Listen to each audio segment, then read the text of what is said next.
5 minutos.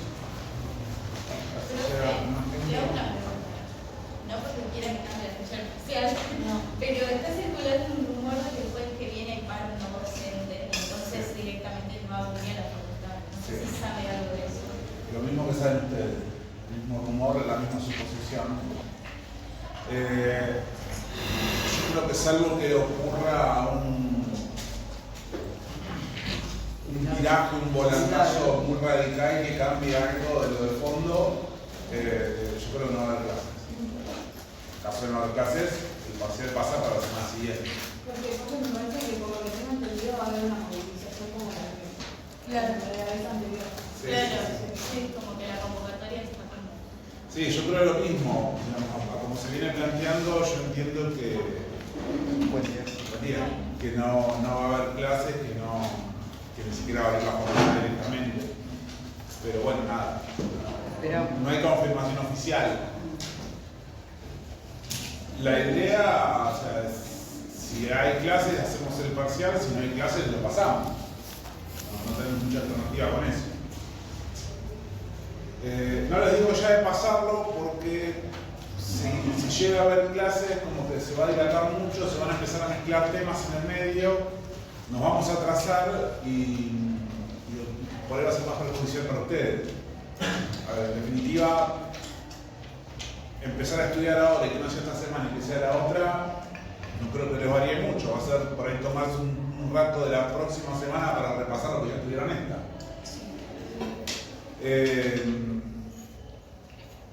O sea, no es lo ideal porque uno, digamos, ya viene esquematizado en su cabeza que va a ser tal o cual cosa, de tal día, de tal día, de tal momento, de tal momento, pero bueno, es lo que hay. Tal cual. Tampoco esperen, digamos, si hay alguna duda, no esperen para ponerse a estudiar al miércoles a la noche que se confirme si hay o no hay paro. O sea, ante la duda estudien. No llegaríamos. Y claro, estaría un poquito complicado. Esa es la otra, ¿no? Tampoco es algo que se puede estudiar en 2 días, como para decir, depende si se confirma, ya deberían estar estudiando. Más o menos, digo, como punto límite, sin meterle presión a nadie, habría que arrancar este fin de semana fuerte, ¿no? Pero a ver, no, yo creo que el paro va a estar. Sí, y eso nos va a retrasar una semana. Pero bueno, es la situación por la que estamos viviendo y están dadas las cosas así. Así que bueno, nada. Yo igualmente, en cuanto esté confirmado, yo pongo el aviso en el campus y para que ya se organicen bien, sepan cómo encarar su semana y sobre eso después ir avanzando. Pero sí, yo creo que no va a haber clases, no va a haber examen la próxima semana, va a ser a la otra. Y ahí después reacomodaremos la segunda parte. No hay mucha opción de hacer algo distinto. Bien. Buenos días. De lo visto hasta acá, ¿hay algo que aquellos más previsores que hayan empezado a repasar y demás, que les haya surgido alguna duda, quieran preguntar algo, quieran retomar alguno de los temas que ya vimos? Puede ser. Todo, del principio a fin. A mí me queda una duda. En el tema del pago, ¿entran lo que es las excepciones y las pseudo-excepciones? Sí, porque es lo que hablamos en su momento cuando hablamos de los principios, tanto de identidad como de integridad. Está todo pensado, lo venimos diciendo siempre, la regla general es, el pago es el cumplimiento específico de lo que está pautado y en cuanto a la cantidad que está pautada. Va a haber circunstancias en que esto se va a modificar. Habíamos hablado de, en el caso de la identidad, de las obligaciones alternativas, que era cuando vos pautabas desde entrada una opción A o una opción B.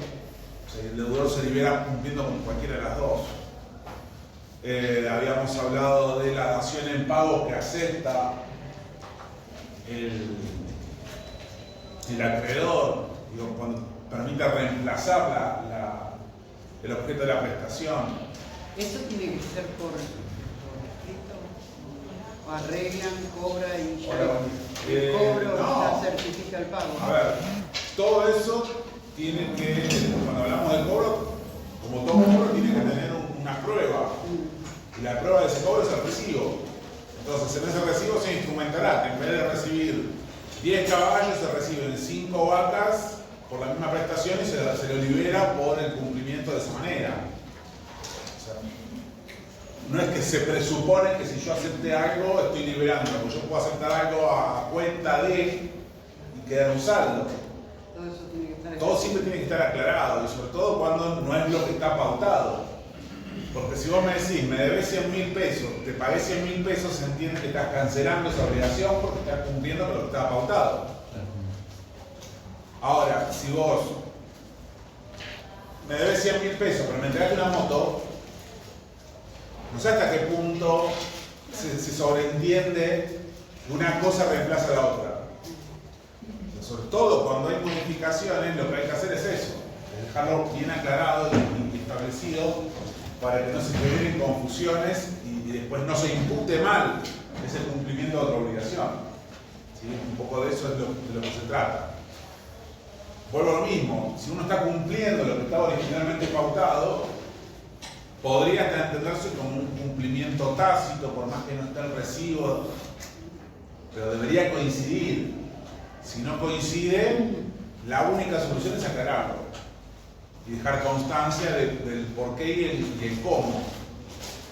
¿Sí? Porque es la manera en que ese deudor, sobre todo, que es el que está cambiando la prestación y es el que quiere liberarse, tenga certeza que después del día de mañana nadie le va a reclamar algo extra.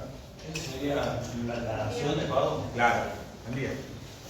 Ese es el caso en que varía o se modifique en algo la prestación a cumplir. O sea, sería pensándolo desde ese aspecto. Hay un viejo, digamos, una vieja frase, un viejo adagio, como se lo denomina jurídicamente, que dice: lo que abunda no daña. ¿Sí? Entonces, más vale que sobren explicaciones y no que falten. Y que todo eso conste en un instrumento. ¿Sí? Para que eso no genere conflictos, confusiones el día de mañana. ¿Sí? Entonces, ante la duda, lo pongo, no lo pongo, lo redacto, no lo redacto, se entiende. Ante la duda, póngalo. Porque eso, o sea, si está de más no va a pasar nada. Salvo que se exceda, ¿no? En escribir y uno. Esto es como que habla mucho, ¿no? Siempre que habla mucho termina metiendo la pata. Cuando vos escribís de más, también podés terminar contradiciéndote. El ejemplo típico es con el tema de los intereses. Cuando vos estás aceptando un pago a cuenta de capital, pero querés reservarte todos los intereses, lo tenés que aclarar. Si no lo aclarás o si aclarás demasiado, puede darse a entender que vos estás saldando todo. Como ocurre también, ¿cuál es el ejemplo que se va? Ahí se me fue.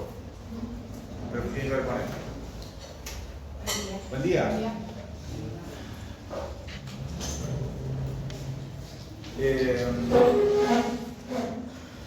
Ahí se me borró.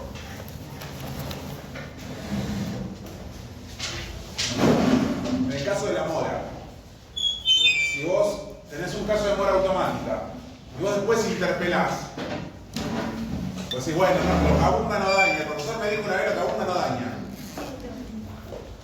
Pero uno al interpelar algo que ya estaba en mora, puede malinterpretarse que esa interpelación uno está renunciando a la mora existente y la está corriendo. O sea, la obligación está en mora hace 6 meses. Y yo 6 meses después lo volví a interpelar para volver a constituirlo en mora, para volver a intimarlo al pago. Hay muchos casos en donde el deudor entiende que uno renuncia a la mora original y está estableciendo un nuevo plazo de mora. Y eso es un error, porque vos estás perdiendo 6 meses de interés. Entonces la solución ahí sería, si uno quiere, porque esto es muy común en la práctica, decir, bueno, yo ya sé que ella sabe que debe, está vencido y todo, pero antes de iniciar el juicio probamos con una carta de documento, es más fácil, es más barato, es menos conflictivo. Mandeme una carta de documento. Bueno, buenísimo, mandala. Pero cuando la mandes, aclará que si bien es una obligación que está en mora desde hace 6 meses y ya ha generado X cantidad de intereses, sin renunciar a esa mora existente, se vuelve a intimar por el caso de 48 horas a que cumpla con la totalidad del pago de esa obligación, más los accesorios, bajo apercibimiento iniciar ahora sí la acción judicial correspondiente. Yo lo estoy aclarando. Y entonces, no es solo, bueno, por la duda lo vuelvo a interpelar. No, esa nueva interpelación puede traer una consecuencia. Entonces, si va a traer una consecuencia, lo aclaro. Esto pasó acá, así, desde tal fecha se mora, generó estos intereses. Estoy dando como un nuevo aviso para que veas que va en serio. No quiere decir que antes no pasaba nada. Pero hay veces que por la mora automática es como que se diluye. Cuando vos dejás de llamarlo por teléfono o dejás de mandarle mails para que te paguen, como que se diluye la obligación. La obligación está vigente. Entonces a veces esa carta de documento, esa interpelación, esa nueva interpelación es como que genera un llamado de atención y una señal de alerta. Y a veces funciona. Siempre dejando en claro todas estas circunstancias para que después no se malinterprete y eso genere un perjuicio para la persona que quiso evitar iniciar un juicio y terminó perdiendo por ahí 6 meses de interés. ¿Se entiende a dónde voy? Siempre entonces la regla y la moraleja de todo esto es la mayor claridad posible. Que todo bien aclarado, bien explicado, bien desarrollado, con todas las circunstancias, con todos los detalles. ¿Qué se hizo, qué no se hizo, cuánto se pagó, cuánto se debe, cuánto generó de mora, de intereses o lo que fuere? ¿Sí? Digamos, esa es la manera de que no hayan dudas. Porque la duda lo único que hace es generar esa incertidumbre que después no terminás sabiendo hacia dónde va un supuesto o el otro. ¿Sí? Bien. No me acuerdo quién me había preguntado esto. O quién me había preguntado algo y yo terminé hablando de esto. ¿Quién me había hecho la pregunta? Yo le pregunté por todo. Vos preguntaste por todo. Bueno, esto es una parte. Profe, me No, queda pero otra ya lo última. leí. No, dale la que necesites. Pago parcial de letra de cambio o pagaré. O Sí. sea, me queda en claro que está facultado a pagar parcialmente. El portador no puede negarse a recibir el pago parcial por el que se debe dar el recibo y al cual debe hacerse constar por documento. Constar por documento, ¿a qué se refiere? ¿Qué tipo Que de quede documento? documentado por un recibo parcial justamente, digamos, que no quede del aire, sino que quede escrito. Digamos, estamos hablando de un recibo formal. Cuando digo formal no digo con alguna formalidad, sino que justamente detalle todo esto de lo que venimos hablando. En ese caso particular, ahí me acordé, llegamos acá hablando de las excepciones de integridad y identidad.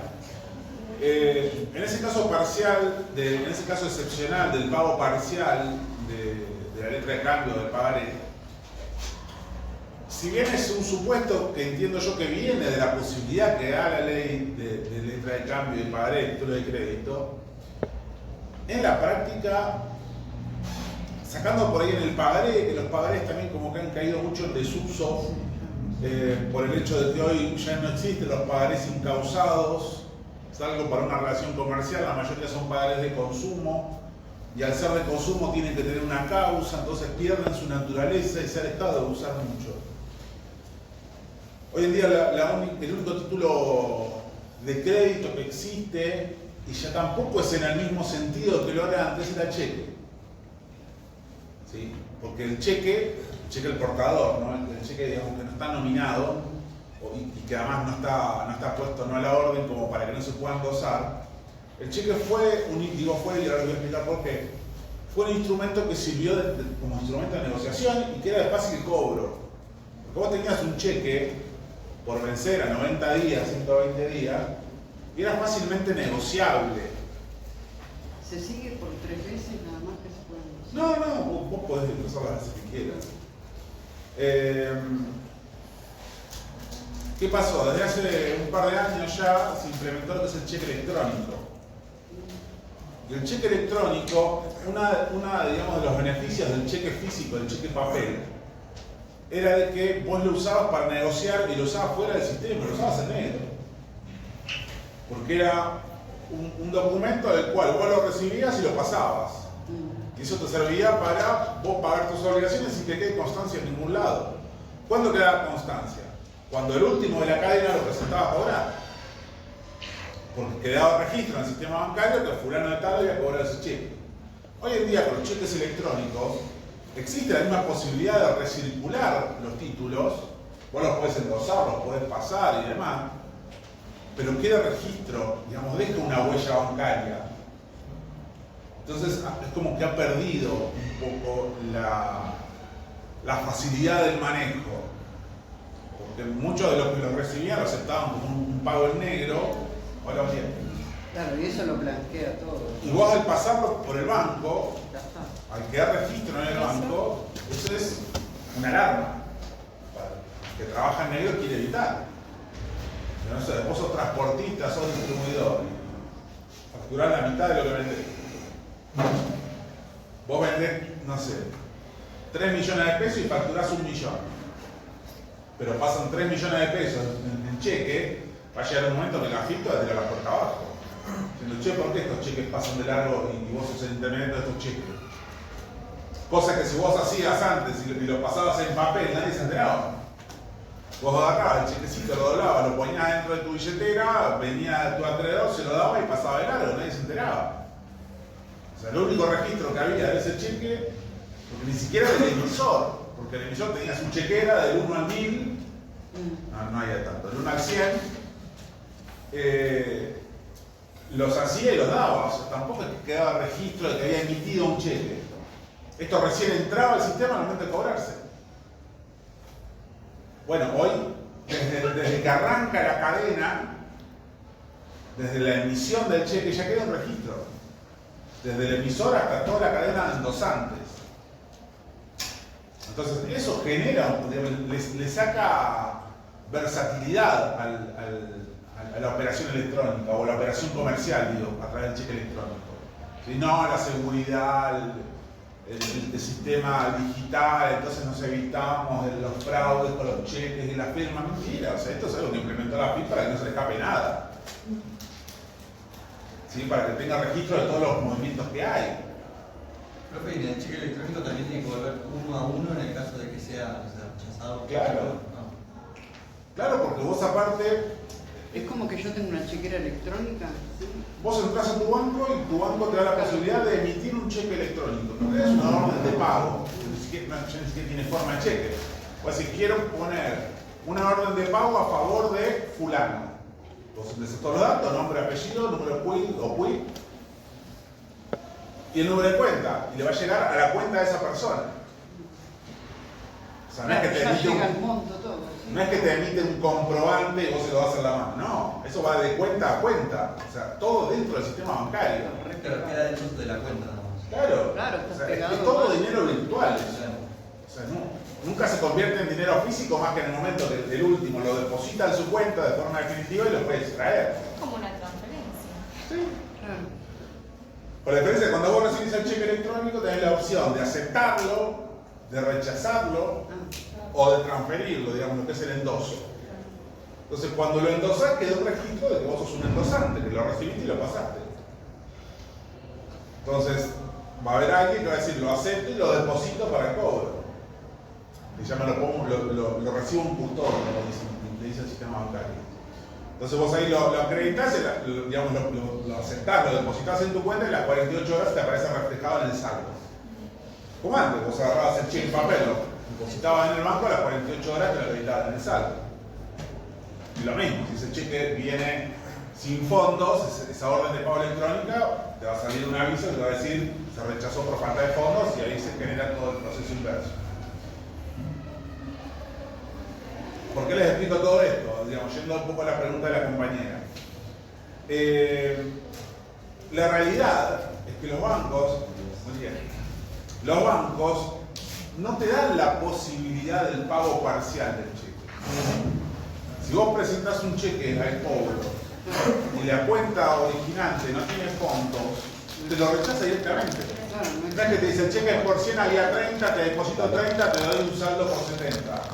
Te lo rechaza entero. ¿Sí? Entonces, esto de lo que habla el texto que menciona la compañera, tiene que ver con una posibilidad que daba o que da, la verdad no sé a esta altura del partido si sigue vigente o no, pero que daba la ley de cheques y la de letras de cambio de hacer pagos parciales o cobros parciales, pero que la práctica no se usa. O sea, si bien está como una excepción, la realidad es que en la práctica ni siquiera cumple con un poco de la totalidad, o sea, se rechaza y no es un pago. Porque ese es uno de los grandes conflictos también que hay con los cheques o con los títulos de crédito para el tema de los pagos. Porque no es que yo cuando te doy el cheque, te doy el pagaré, estoy cumpliendo con la obligación. O sea, lo que estoy haciendo es una promesa de pago. Cuando vos cumplís efectivamente con esa obligación, te liberás como deudor y pasa de largo. Eso ocurre, claro, cuando ese dinero se cobra, ese cheque se cobra y se deposita en tu cuenta, vos lo tenés disponible para el uso. Porque mientras vos no lo tengas disponible, no es no deja de ser una promesa de pago, no es un pago efectivo, no es un pago cumplimentado. ¿Sí? Entonces, hasta el momento de que vos, no es que vos decís, yo ya le di un cheque y me libero de la obligación, yo deudor. No, buenísimo. Es una promesa de pago que a vos te va a liberar en el momento que ese cheque se transforme en dinero y esté depositado en tu cuenta. Ahí sí vas a estar liberado. Porque si ese cheque viene rebotado, iba a decir otra cosa. Voy a usar un término no acorde para que se usa mucho con los cheques. Si un cheque te viene rebotado, o sea, no hay pago, no hay cumplimiento, vos seguís debiendo. Y es más, a ellos le vas a sumar todos los gastos que te generó en la cuenta de rechazo, ¿sí? Los intereses porque nunca se cumplió. Porque vos te llevaste un cheque de 90 días y ese dinero que es la promesa de pago durmió durante 90 días. Y cuando se llegó el momento de hacerse efectivo, resulta que no se cumplió. Porque a veces, ¿qué pasaba con los cheques? Mirá, bueno, hoy vence el pago, lo único que no tengo el dinero para pagarte. Lo único que te puedo ofrecer es darte un cheque a 90 días. La obligación vence hoy. Vos acreedor que decís, bueno, antes que nada me llevo un cheque firmado, que es una promesa de pago que es ejecutable. Y ahí corren esos días que... Entonces, ¿qué es lo que negocian, o lo que negociaban las partes, generalmente lo que planteaba el deudor? Mirá, yo te hago un cheque, te debo 100, te hago un cheque por 100, pero lo vas a cobrar en 90 días, sin intereses. O sea, lo arreglamos y vos estás renunciando implícitamente al cobro de esos intereses. Pero resulta que cuando el pago no es efectivo, eso vuelve todo para atrás, y ya pasaron esos 90 días, y vos podrías cobrar esos intereses. ¿Entiendes lo que digo? Sí. Porque esa obligación por la cual vos habías renunciado no se cumplió. Ahí es donde vos levantás el teléfono, salís a acordarte de toda la familia de acreedores y decís, che, escuchame, el cheque que vos me diste me vino rebotado. Realmente no son con estas palabras tan delicadas, ¿no? Bueno, y eso es lo que te da derecho a cobrarle todos Exacto. los 90 días que... Entonces, cuando esa obligación de pago no existió, vos vas a poder reclamar la obligación original con todos sus accesorios. ¿Sí? Porque aquello que vos habías pautado no fue tal. Entonces, eso como para tenerlo en cuenta al momento de lo que vos planteabas respecto del principio de integridad. Bien, ¿qué otro tema por ahí les quedo dando vuelta? De todo.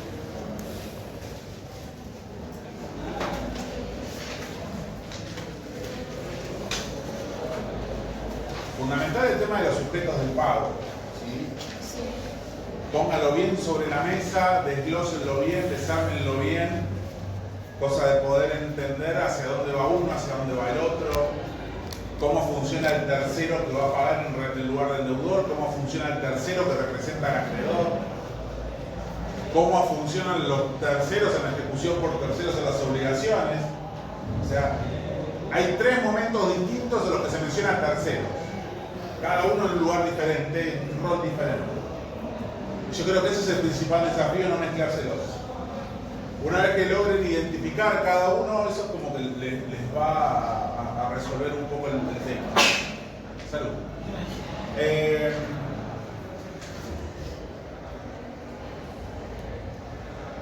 Y obviamente, o sea, una vez que uno encara y entiende el funcionamiento del tema de los sujetos, es como que ya tiene una gran parte de pago resuelta.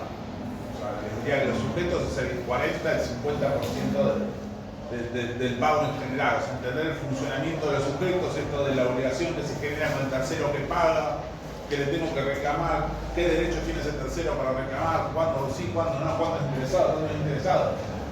Todas esas cosas que son como un montón sobre lo mismo, es lo que les va a permitir a ustedes ordenar, digamos, encuadrar el tema y entender cómo funcionan esas relaciones jurídicas en ese momento particular de la obligación, que es el momento de ir a pagar. Porque no perdamos de vista que cuando hablamos del pago hablamos de un aspecto de la obligación. Digamos, es un tema dentro de las obligaciones, pero las obligaciones es el tema macro. Para lo cual también hay que analizar los sujetos, los efectos, los elementos. ¿Sí? Entonces, Lo dice así, parece nada.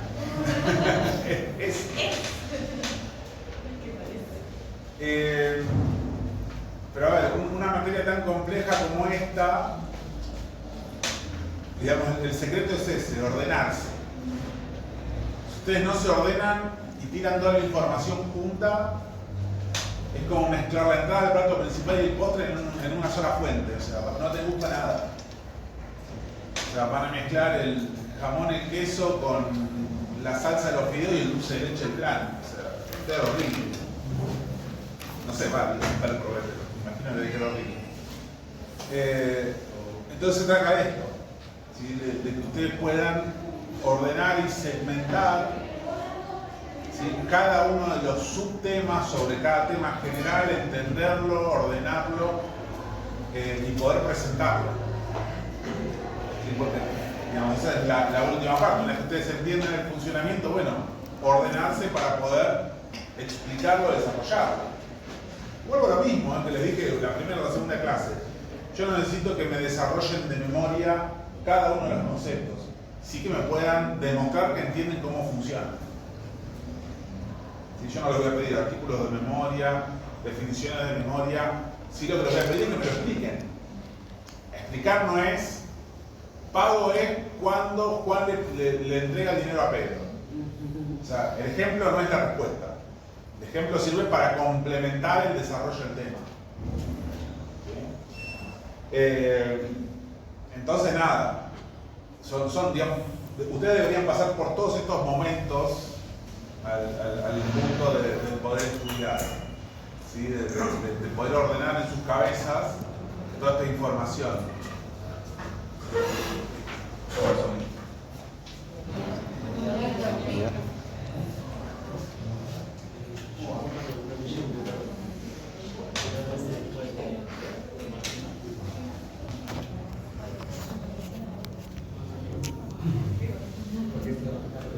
Grabadora de voz.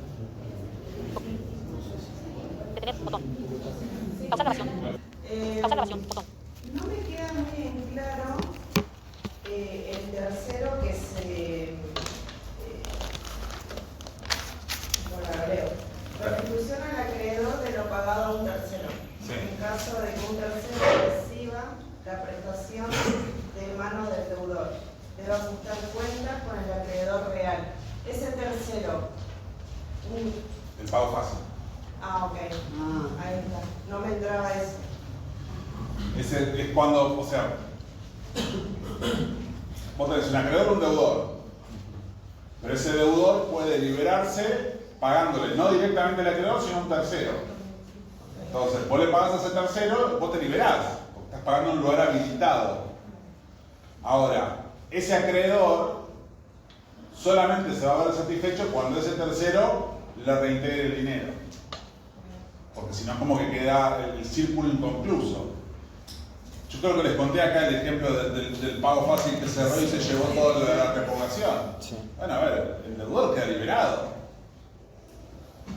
Esto es como, también les debo haber contado el caso de los empleados que se quedan con la recaudación o que cobran por el acreedor y no reintegran la plata. Es lo mismo.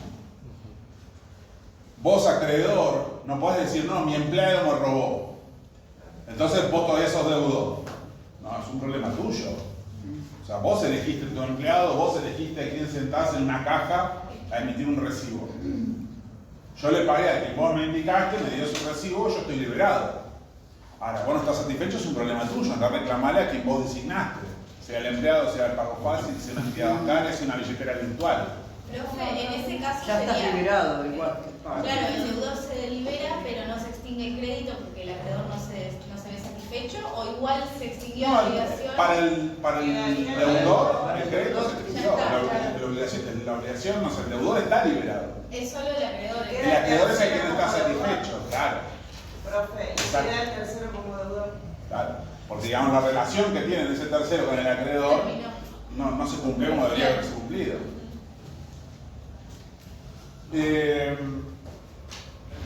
Digamos, todo lo que es circular o lo que digamos genera traspaso de prestaciones, de obligaciones y demás, uno no tiene que entender, imaginárselo como que es cumplir con una carrera de postas. Cuando vos terminaste tu parte, ya está. O sea, vos deudor fuiste, pagaste acá, ya está, te liberaste. Lo que hizo el resto con el dinero ya es un problema de los que siguen para adelante. ¿Sí? Vos ya estás liberado, vos ya pagaste, vos ya cumpliste. Yo escribí así, profesor. El deudor, al pagar por el medio habilitado por el acreedor, queda liberado. Sí. Está bien. No así el acreedor no queda satisfecho. Claro. Pero eso ya es algo que excede al deudor. Ya está. Es un problema entre el acreedor y el tercero que recibió el pago y no lo reintegró. Claro. Bien. ¿Qué más? ¿Reconocimiento causal? Sí, a ver, el tema del reconocimiento causal, que es el reconocimiento por excelencia o el reconocimiento tradicional, por así llamarlo, es aquel que justamente se llama causal porque tiene una causa de origen.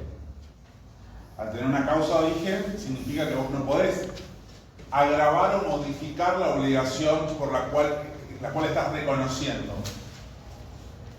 ¿Sí? Porque hay una parte del código que dice que si vos estás agravando la prestación original, hay que estar a la obligación original y ese agravamiento no se tiene en cuenta. Eso se va a contraponer con lo que es Ay, se me borró el nombre, estoy malo con el tema. Voy pensando tres cosas a la vez y siempre alguna se me pierde. El reconocimiento incausado, o tiene otro nombre acá.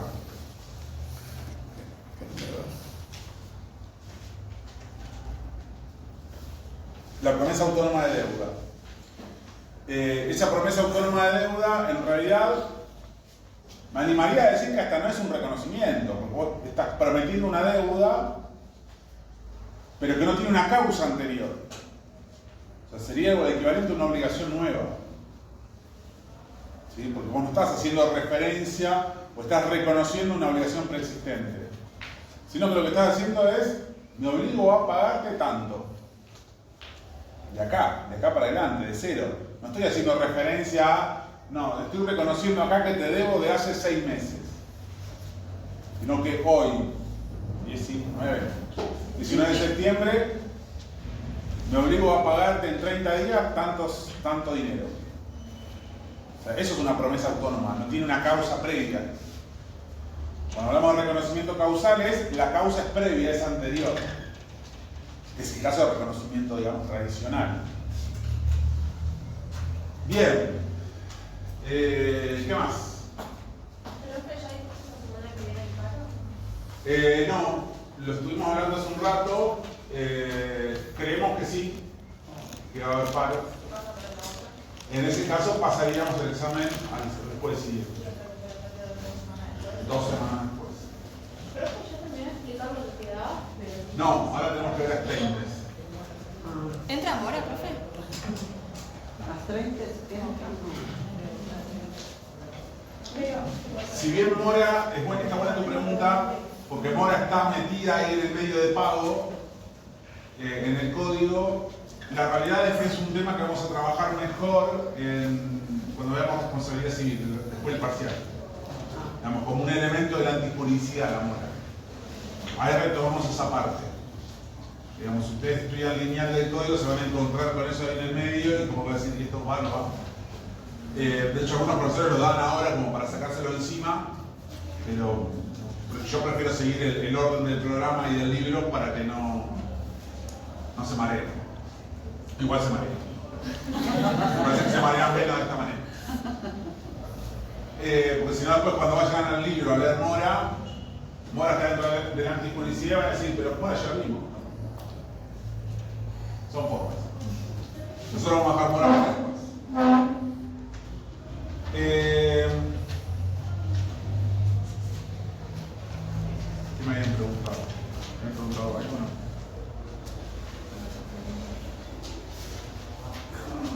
Bien, ¿alguna otra duda de algo? Bien. Entonces, lo último que ustedes van a encontrar en los textos después del pago en general,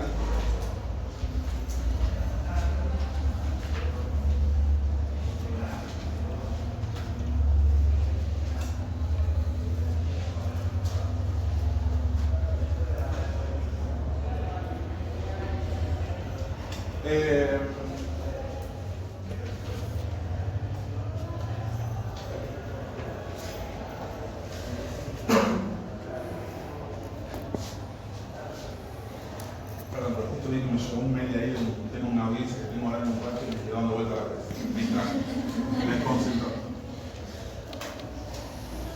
Una abogada enojada me contaba.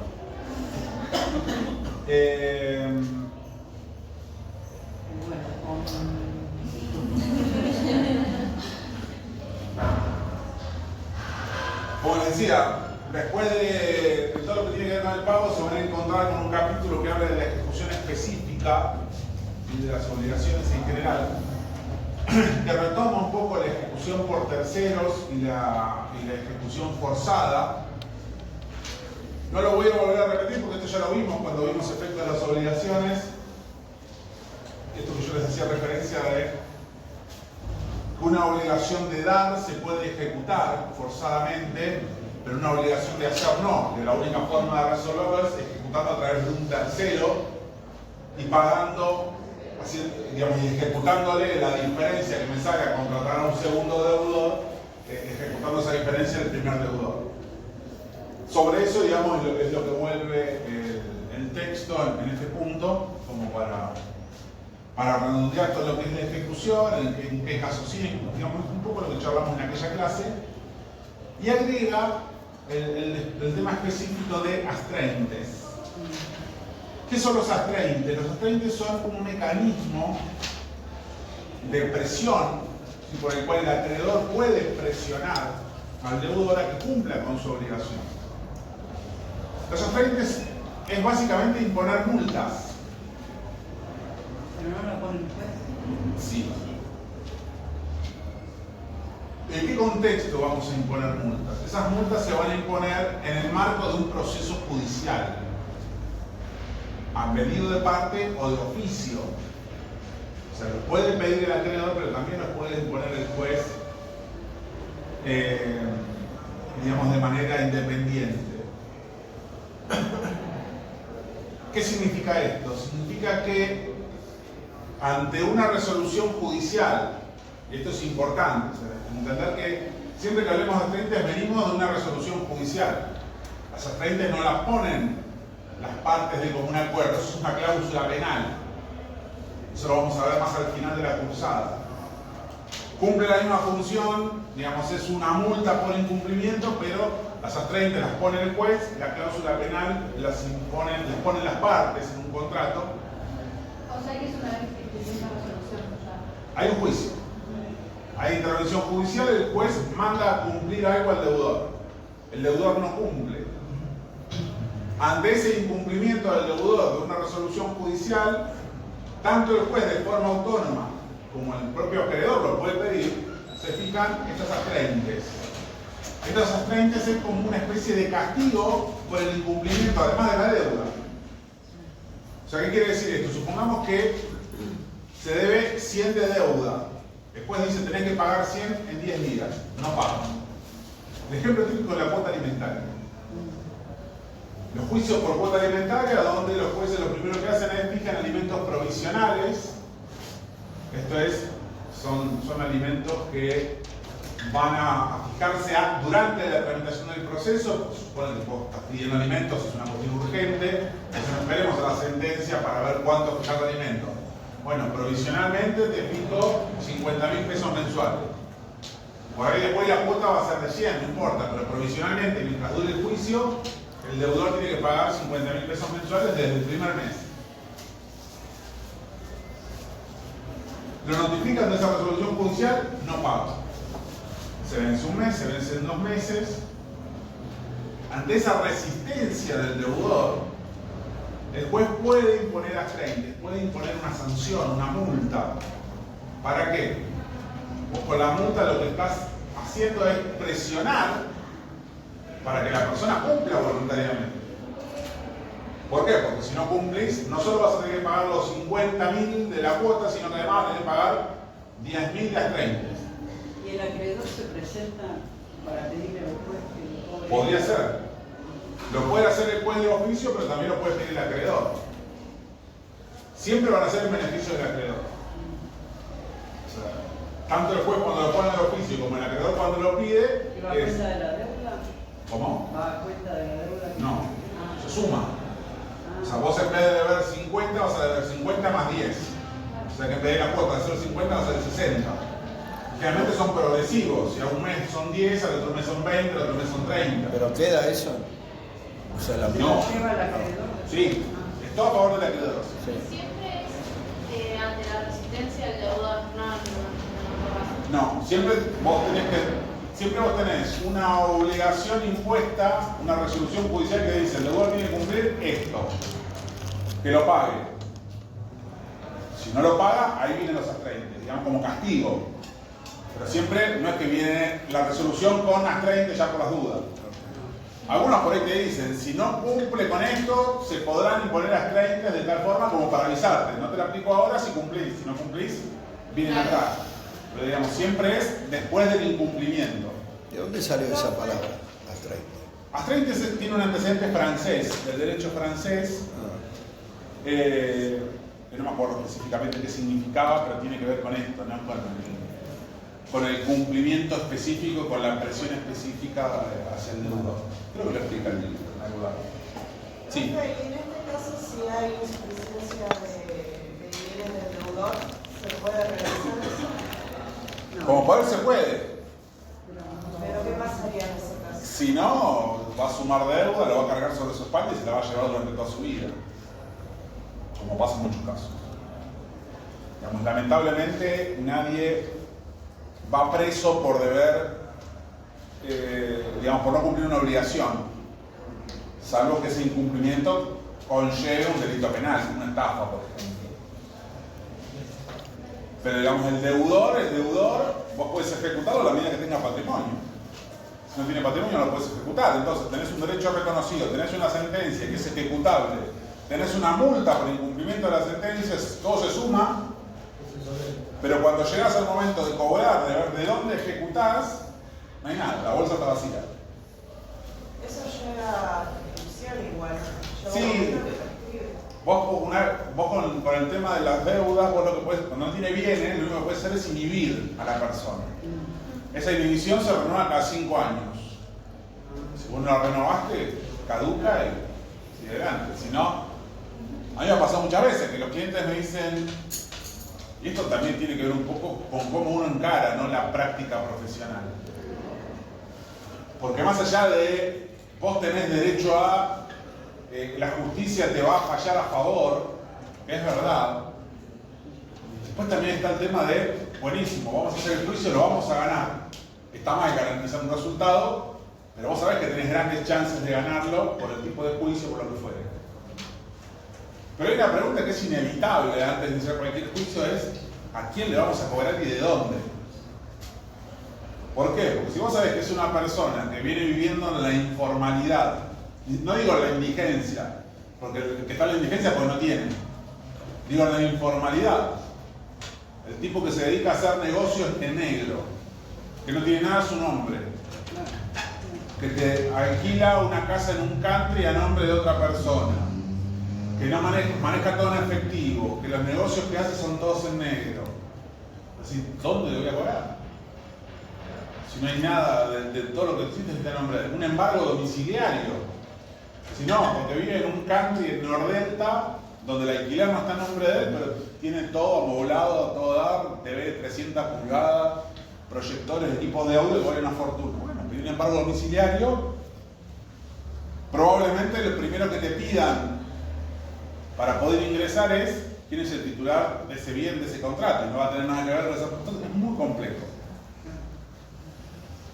Y la gente que vive de esa forma sabe y conoce de todo esto. Claro, entonces lo fuerza para que sea de esta manera. Y es indignante. Porque vos sabés que sos acreedor, que tenés derecho a cobrar todo eso, por la razón que sea, porque te dé plata, por alimentos, porque te choco con el auto, por lo que sea. Pero no lo podés cobrar. Y es frustrante. Porque vos por ahí vas a hacer un juicio 2, 3 años, lo vas a ganar, pero después no lo podés ejecutar. Entonces, eso es un gran dilema que van a tener ustedes como abogados el día de mañana, más allá de los clientes que quieran seguirlo o no. A mí me pasó un montón de veces que hay clientes que me dicen que yo se los planteo el día 1, en la primera entrevista. Aparte, pero hay veces que ni siquiera te ofrecen nada para arreglar, porque saben que no le vas a poder sacar nada. Entonces no te ofrecen nada. Yo lo primero que digo al cliente es, bueno, buenísimo, a ver, vos tenés derecho a hacer esto, esto y esto. ¿Qué tiene la otra persona? Y vive así, tiene esto, tiene aquello, está todo en nombre de otro, bla, bla, bla. La cosa es inejecutable. Mirá, vamos a hacer el juicio, lo vas a ganar, pero no lo vamos a poder cobrar. ¿Qué querés hacer con él? No, quiero hacerlo igual porque no puede ser, yo no quiero que él... Hoy en día hay un montón de dispositivos que van agregando a los fines de presionar. Se creó un registro en muchas jurisdicciones de lo que llaman deudores alimentarios morosos. Funciona en la capital, funciona en varios municipios, creo que hay uno a nivel provincial ya, que muchas veces lo que hacen es te limitan a hacer determinadas actividades, si vos sos deudor alimentario moroso. En capital no podés ejercer un montón de actividades, no podés pedir habilitaciones comerciales, no podés sacar el registro. Ah, ¿no sabías? No, sí, está en el registro. Mirá. No puedes salir del país. Capaz pague. ¿Sí? ¿Qué dijo eso la abogada Emilia Román? ¿Qué le dijo? Que no puede salir del país en el caso de que no cumpla con la Ah, no cuota. sabía eso. Yo no hago familia, digo, pero no lo había escuchado nunca. Sí, pero puede ser, Le cerraron la cuenta de TikTok porque se enteraron que era TikToker y después se la cerraron. Me muero. Bueno, pasa eso. Bueno, es una manera. Los jueces tienen mucha inventiva al momento de apretar, en realidad están presionando para que la otra persona pague. Y vos decís, no le vas a obtener eso, pero lo vas tipo acorralando. No puedes sacar el registro, no puedes habilitar nada a tu nombre, te cierran una cuenta de una red social. Bueno, claro. Entonces son formas, son estrategias que se van estableciendo justamente para lograr esto, que aquellos que vos no puedes ejecutar forzadamente, vengan, que para no perder aquello, vengan y paguen voluntariamente. Bueno, los agentes buscan un poco esto, con la diferencia que después cae en la misma bolsa, ¿no?, de la ejecución. Si vos no tenés patrimonio no puedes ejecutar. Pero tampoco va preso. No. Ha habido algún que otro caso excepcional de que aquellos que son deudores empedernidos y no los encuentran por ningún lado, ha habido jueces que han pedido no me acuerdo, de una figura penal que la asociaron con eso y lograron una condena corta, 2 o 3 meses de prisión. Creo que fue en Santa Fe en algún momento que se hizo. Los jueces de Santa Fe tienen mucha imaginación. Igual, Y yo también- trabajo. Ah, perdón, que terminara. No. yo trabajo en un estudio jurídico, nosotros somos familia. Y tenemos un caso que, digamos, que llama un poco la atención, que la mina igual por nosotros le explicamos, tuvo un hijo con un señor que se dedicaba a robar, y bueno, en uno de esos robos mató a alguien, la policía lo buscó, qué sé yo, esto y lo otro, cayó preso, y bueno, ahí como que lo pudimos notificar, digamos, le reclamaron los alimentos, qué sé yo, esto y lo otro, y nada, lo llevó notificación del penal que se escapó. Ahora nadie sabe dónde está. Y bueno, y nosotros le dijimos como que le convendría como que dejarlo, ¿no? Ya está, pero ella sigue insistiendo, porque en realidad es más un gasto de plata para ella que otra cosa, porque por ejemplo, el juez los notificó que había que publicar los alimentos en etiqueta de Clarín, y por 3 días nomás gastó 800.000 pesos. Entonces como que igual a veces la gente te insiste. Sí, pero bueno, pasa eso. Pero a eso quería llegar. Hay otra motivación por ahí. Desde ya. Más allá Obvio, del que ella alimento. quiere cobrar. Hay un interés de la mujer en el hombre. No lo va a cobrar. No lo va a cobrar. Claramente no lo va a cobrar. Pero hay gente, hay acreedores que insisten en perjuicio inclusive de su patrimonio. Este es un ejemplo claro. Yo quería llegar a un ejemplo parecido a este, pero que es buenísimo lo que vos decís. Que lo que quieren es, aunque sea perjudicarlo de alguna manera. Yo he tenido clientes que me dicen, no importa, te pago yo el juicio. ¿Cuánto me cobras? No vamos a cobrar nada de la sentencia, no importa, te lo pago yo el juicio, necesito que te saques la sentencia y que lo inhibas. Y yo me voy a ocupar de cada 5 años avisarte, te pago, reinscribir la inhibición y que nunca pueda tener nada a su nombre. Bueno, nosotros hicimos eso, pero como que igual ella sigue gastando plata que nunca va a cobrar nada. No, pero hay gente, a ver, ¿cuál es el secreto de eso? El secreto es hacerle claro al cliente. Mirá, tu situación es esta. Si vos querés hacer esto se puede, esto se puede, esto se puede. Pero tenés que pagar vos. Y no lo vas a recuperar nunca, salvo que ese ejemplo puntual que vos contás se rehabilite, vaya a trabajar o compre bienes y lo ponga a su nombre, lo puedes ejecutar. Sabemos que no va a pasar. Pero bueno, esa es la única esperanza que hay. Por ahí la motivación de esta persona es otra. Es perseguirlo y que esa persona, sí, y tiene los medios para hacerlo. No vamos a preguntar a qué se dedica ella tampoco, porque capaz que eran socios en algún momento. No tengo idea, pero nada, no sé, es como que ella dijo. No hay que preguntar. Vos nunca tenés que preguntar. Vos nunca preguntás. El estudio cobra. Mirá, lo que sale es esto, vos fijate. No me cuentes lo que hace, no me cuentes dónde sale. Pero bueno, digo, lamentablemente el derecho civil funciona así. Nadie va preso por deber una sentencia. Si no van por matar. Ni hablar, o sea, el margen de esto. Digo, muchas veces pasa, ¿no? Y sobre todo en determinados casos donde hay mucha indignación, me voy a decir, pero no puede ser que no tenga ninguna consecuencia. Convenamos que desde el aspecto patrimonial no hay mucho para hacer. Esto que hablábamos recién, lo que contaba la compañera, de esas medidas innovadoras que van craneando, se van imaginando los jueces. Para acercar.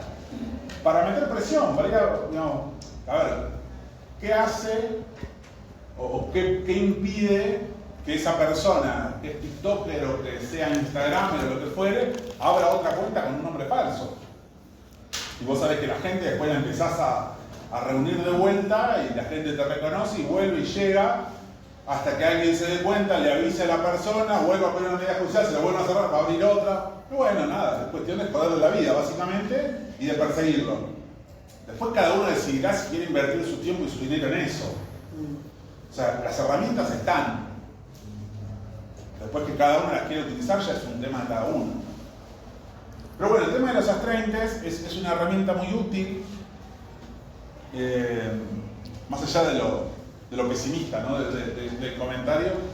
Digo, no quiere decir que en todos los casos nunca nadie cobre, no. En la gran mayoría de los casos siempre hay algo de donde buscar, más, menos, pero siempre existe esa posibilidad.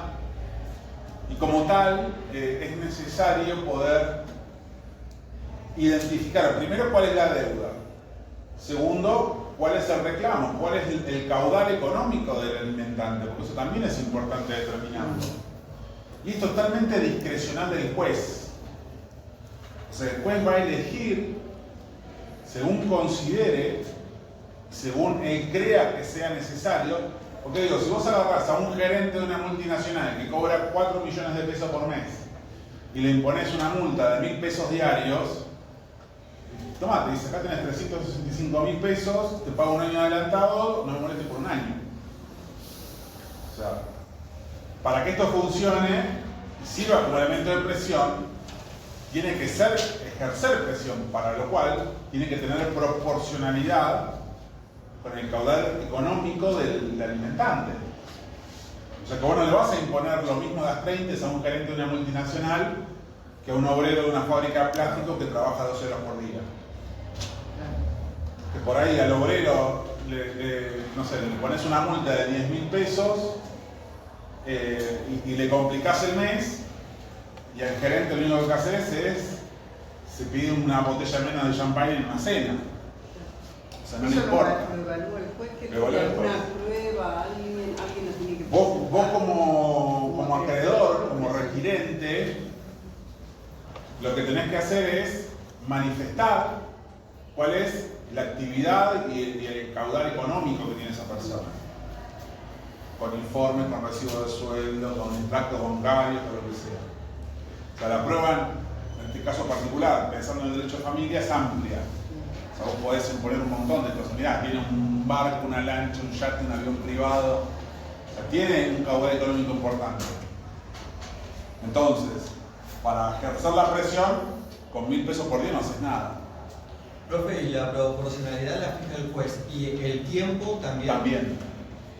A veces pasa que el juez te dice, bueno... ¿Eso siempre en pesos o por ahí le embargamos el barco? No. Generalmente puede ser. O sea, la regla general es que toda obligación siempre es en moneda nacional.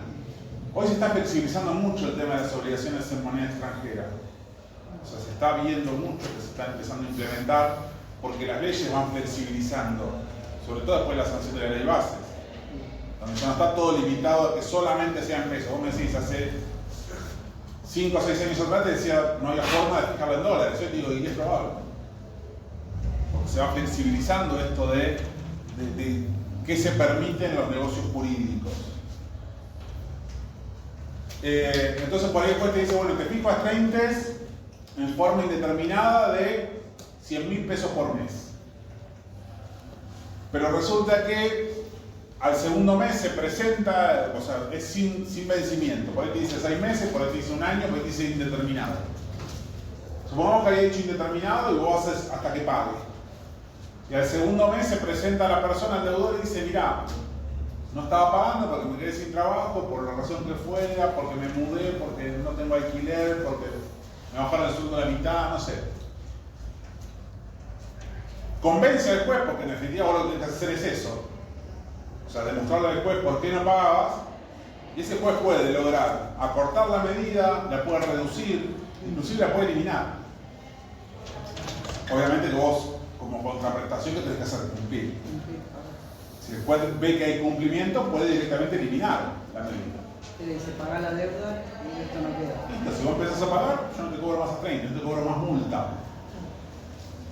¿Sí? Eso puede pasar también. Esto,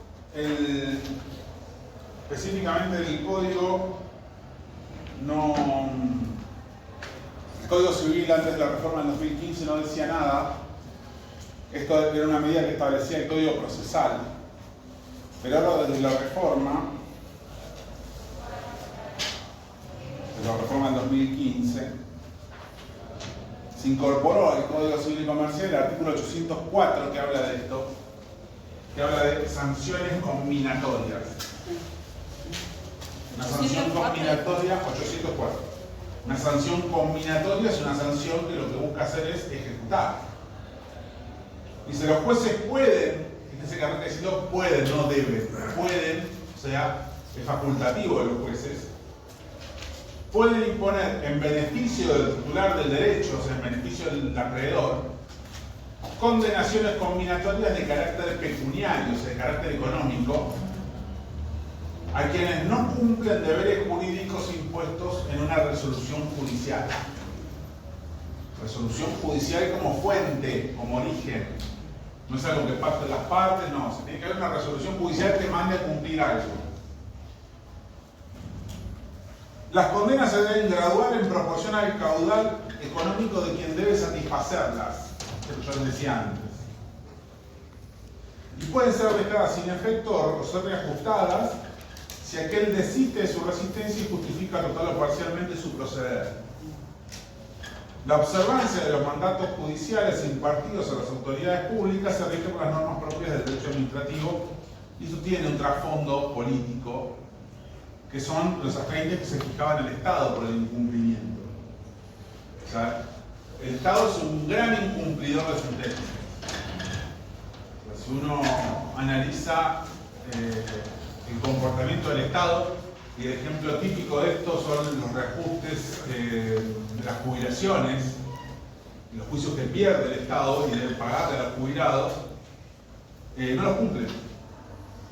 Tienen 120 días hábiles para cumplir las resoluciones, que son 6 meses, y no las cumplen. O sea, entonces, ¿qué hay que hacer? Hay que ejecutar. Y embargar una cuenta pública es complejo, digamos, no es tan directo como en el caso de los particulares. Entonces, ¿qué empezaron a hacer los jueces para presionar al Estado? Estoy hablando hace 10, 15 años atrás. Empezaron a fijar a 30 jueces previsionales. Y por ahí juntaban de 30 una suma igual o mayor que la de capital de sentencia. Entonces las sentencias eran millonarias. Y por ahí alguna que otra se lograba ejecutar.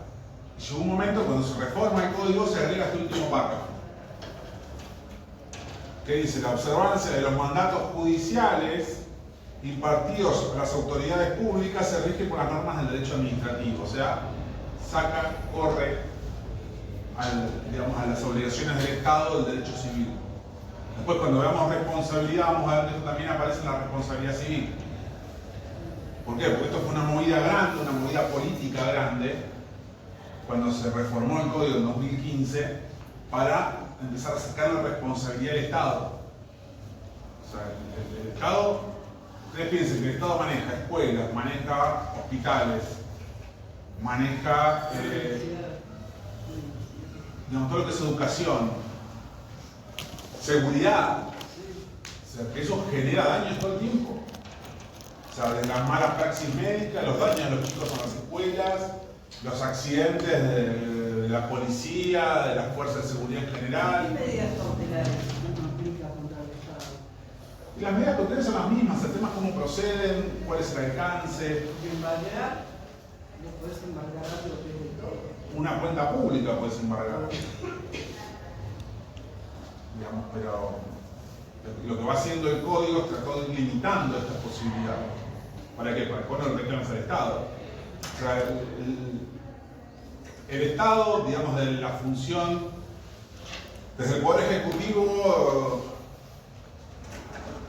les diría casi de la tragedia de 11 para acá. No me acuerdo, la tragedia de 11 fue en 2011, 2012, por ahí.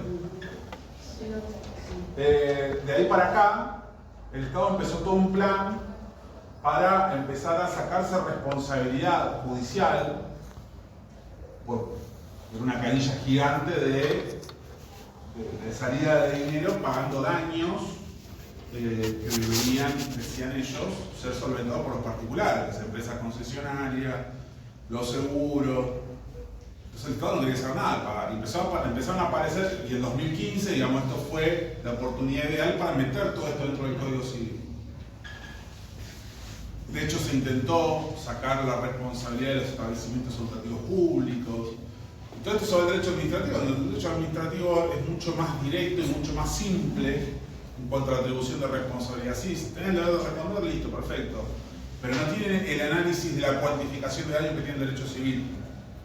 Entonces las condenas van a ser mucho menores. El Estado lo que buscaba era dejar de gastar plata en ese tipo de situaciones. Entonces por eso que van a empezar a aparecer, van a ver ustedes en un montón de situaciones, parrafitos hacia el final de algún artículo que dice: está todo bien, reclamen todo, pero el Estado afuera. El Estado del derecho administrativo. ¿Sí? Todo un plan sistemático que lo que buscó hacer el Estado es sacarse responsabilidad, por lo menos responsabilidad civil. ¿Sí? Que obviamente es la que más le pesaba porque es donde más plata tenía que poner. Otra cuestión a tener en cuenta respecto a las extraíntes es que pueden ser impuestas a favor del propio deudor o también, perdón, en contra del propio deudor a favor del acreedor, pero también se pueden imponer en contra de un tercero, no necesariamente el deudor. El que fue garante sería. No, digo, pues el garante termina siendo un sujeto también. Es lo que hablamos un poco cuando hablamos de la ejecución por un tercero. O de los terceros interesados y no interesados. Pero en este caso, cuando hablamos de un tercero ajeno a la deuda o a la obligación. El caso de los embargos de sueldo. Vos tenés una orden judicial donde el juez dice, le ordena a la empresa donde trabaja el deudor, se embarga el 20% de su sueldo, se lo retiene y se deposita en una cuenta judicial. Eso lo tiene que hacer la empresa, tiene que hacerlo el empleador. Muchas empresas, por ahí ni siquiera de mala fe, sino por colgadas, porque no tienen el sistema aceitado para saber cómo hacerlo, por ahí tiene un departamento legal que maneje el tema de las transferencias judiciales y demás, se cuelga, lo retienen, lo transfieren, lo juntan varios meses y lo transfieren todos juntos. Muchas veces ante esta falta de cumplimiento de las empresas de la retención y de la transferencia de la cuenta judicial del dinero depositado, el juez le puede imponer extraíntes a las empresas, no al deudor. El deudor pagó, porque le embargaron su 20% y debería haber ido a la cuenta judicial. Pero el que no hizo eso fue la empresa embargante, la empresa empleadora del deudor. Entonces ahí la multa va a la empresa. Y la empresa que no cumple religiosamente todos los meses con el embargo, la retención y el depósito judicial, se le impone la multa a la empresa. Y la empresa tiene que poner de su bolsillo plata porque no cumplió con la orden judicial. Y esto también puede pasar y es habitual que ocurra. Bien. Una pregunta. Sí. Retrocediendo. Cuando dijimos, si el deudor se presenta, por ejemplo, 2 meses después para pagar, le habían aplicado la multa, el juez tiene autoridad inclusive para eliminar la multa. Eliminarla de ahí para adelante. De ahí para adelante. Porque esos 2 meses que no siguió sin cumplir, la multa es válida. Eliminarla. Eliminarla, disminuirla, graduarla, cambiarla. Es facultad del juez. O sea, el juez tiene toda la libertad y es discrecional para que lo pueda resolver según su criterio. Digamos, no hay pautas específicas. Así que es obligación para la empresa. Sí, porque es una orden judicial. Si a vos un juez te ordena retener el 20% de este empleado y transferímelo, vos lo tenés que hacer. No, o sea, no tenés potestad para negarte. Eso es cuando no cumple como agente de retención. Claro. Es como, digamos, usando esa misma terminología, lo que ocurre con los impuestos, que hay empresas que son agentes de retención impositiva, de AFIP. Esa empresa vos te retiene un dinero cuando te paga. ¿Por qué? Porque, digamos, por la envergadura del negocio, los montos que se manejan, retienen directamente anticipos para que no haya tanto movimiento de dinero, para que vayan directamente al fisco. Entonces, supongamos que tienen que retener el 10% de lo que vos les cobrás. En vez de pagar 300, pagan 90. Y esos 10 es una obligación que tiene la agente de retención con el fisco. Y hay muchas empresas que vos te pagan los 90, que te deben, pero nunca hacen el pago a la FIP de las retenciones. Y eso genera también una deuda. ¿Sí? Son todas obligaciones legales, específicamente en ese caso. Y el reclamo de alimentos también puede pasar. Sí, claro. Es muy común el reclamo. ¿En dónde? En el reclamo de alimentos. A las empresas que te embargan el sueldo, y más hoy que la mayoría de los juzgados ordenan la retención directa en el sueldo. Entonces vos donde no cumpliste como empresa, te pueden multar a vos como empresa. ¿Y qué es lo más rápido que tienen? Y sí, si no, no tenés forma. Acá hace toda la vuelta y demás. Si no, imagínate, cada embargo hay que notificarse, que te firmen la orden, que vaya a la empresa, que venga, que lo... Pasan meses con cada cuota, es una locura. La persona, hasta que se acredita, que se transfiera a la cuenta personal. No, percepción directa a la cuenta personal de la persona beneficiaria y ya está. O sea, la manera más... Las retenciones tienen vencimiento o se puede fijar un plazo? ¿Cómo tiene idea? Sí tiene idea. No tanto. ¿Y Yo al sé que las banco? liquidan los contadores y creo que tiene un plazo específico, si no empiezan a generar intereses. ¿Y al banco no se lo puede decir directamente también? Así como se lo pide a la Si el empresa. banco es el que no cumple, sí, totalmente. Como si cualquier sujeto. Bien. No, yo decía el banco como tercero, digamos. Sí, sí, sí. Ahí por alimento, esa multa de la empresa que no paga el sueldo, esa multa va a favor de... Siempre a favor del acreedor. Claro. ¿Estamos hasta acá? Estamos. ¿Más preguntas, más dudas? ¿De algo, de otra cosa?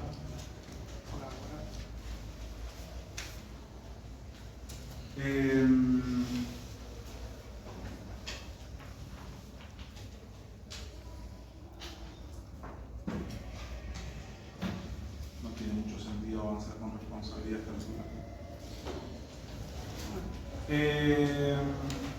Bueno, entonces, hasta acá llegaría el examen, que no sabemos cuándo va a ser.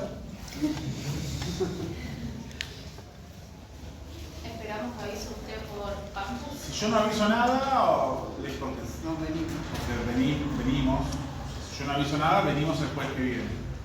Si el paro se efectiviza o nosotros nos informan, nos comunican que la universidad no abre o la razón que fuere, yo se lo publico en el campus como para que digamos, tengan la certeza de que no van a venir. Y después vamos viendo. Esperemos que sea una medida solo de una semana. Fue el cuatrimestre pasado que nos habían agarrado el punto de los jueves. Nos habían agarrado el punto de los jueves, todos los jueves era el paro colectivo. Sí. Que todos los jueves, por el curso de los jueves, la padecieron. Bueno, yo abandoné por eso, porque al final estudiaba solo y no entendía nada. Así que bueno, chicos, éxitos, nos vemos. Éxitos a usted también. Ay, no toca. No importa. Nos vemos la semana que viene o cuando sea.